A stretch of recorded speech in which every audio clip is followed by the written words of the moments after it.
他，是真的是因为好多原因。当时他从刚进大学的时候就有鼻炎啊，然后晚上睡觉就打呼噜，声音特别大。我这么描述吧，就是我跟他是这样对床住的，但是他不光影响我们睡觉，我们在下面玩的时候，他先睡了，都能让我们有分心。哇，千里之外啊，那是。我们宿舍很小。你什么鼻炎？就是到了秋冬天的时候会格外明显，加上感冒。八字解读人生，风水改变命运。大家好，居士从业风水26年，很多人通过我的调节都获得了巨大成功。针对八字测算、风水布局、命理分析、事业财运、感情婚姻有独到专研见解。如果你的财运不佳、情感不顺、诸事烦心，原主可添加本居士微信266-82135，一一帮你调节化解。记住微信266-82135。你比他们更晚睡呗？对，他们都晚睡，我都晚睡，我就在那玩游戏，那个开心消消乐和保卫萝卜。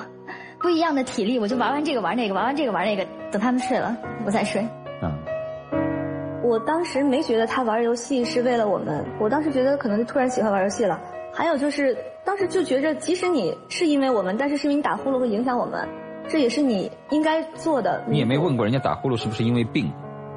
最开始是知道他有鼻炎的，但是他还是会影响我。那个时候就没来由的觉得没有包容心，那个时候就没有包容心，就觉得他打呼噜太影响大家了。不管这个是小事儿，没什么。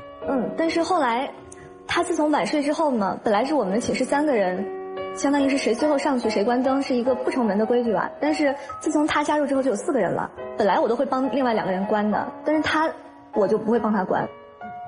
你为什么这么看不惯他？我特别想问这一点。我当时就是看着哪儿都不顺眼。哪儿不顺眼？你说我听听哪儿不顺眼？比如说我刚进大学的时候，我们熟悉了之后呢，然后就想去旁边逛一逛，然后熟悉一下环境，4个人也都认识一下。然后我当时就特别喜欢吃那个绝味鸭脖，我就买了特别大一袋，其实那个还挺贵的，我当时就想跟大家分享一下。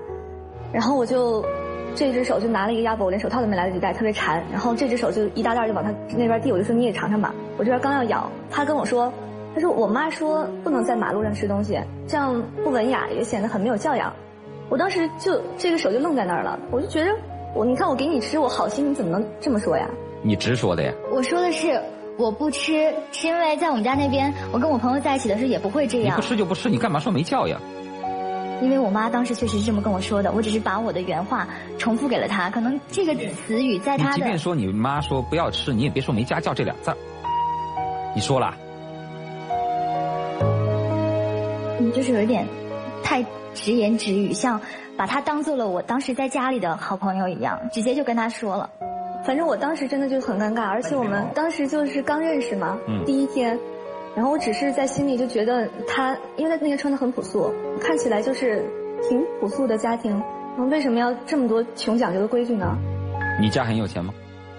还可以，反正我要的都会满足我。你呢？你家呢？我家里我爸爸妈妈都在工厂上班，属于那种流水线工人，然后我1个月的生活费可能还不如微微的一瓶香水贵，就800块钱，而且我又是一个艺术生。啊，你们是哪个专业？我们是播音专业。啊，同行啊。